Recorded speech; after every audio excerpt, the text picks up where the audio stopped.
மதுரை மீனாட்சி அம்மன் கோயில் சித்திரை திருவிழா 6ஆம் நாளான இன்று சுவாமியும் அம்மனும் காலையில் தங்கச் சப்பரத்திலும் மாலையில் தங்கம் மற்றும் வெள்ளி ரிஷப வாகனத்திலும் எழுந்தருளி பக்தர்களுக்கு அருள்பாலிக்கிறார்.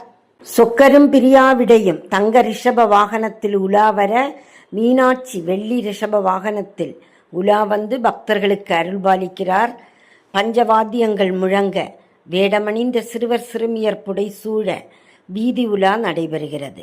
இந்த விழாவை காண மாசி வீதிகளில் திரண்ட ஏராளமான பக்தர்கள் மெய்மறந்து சுவாமியை தரிசித்தனர். ரிஷப வாகனம் என்பது சிவபெருமானின் ஒரு முக்கிய வாகனமாகும். இது தர்மத்தை குறிக்கும் ஒரு சின்னம்.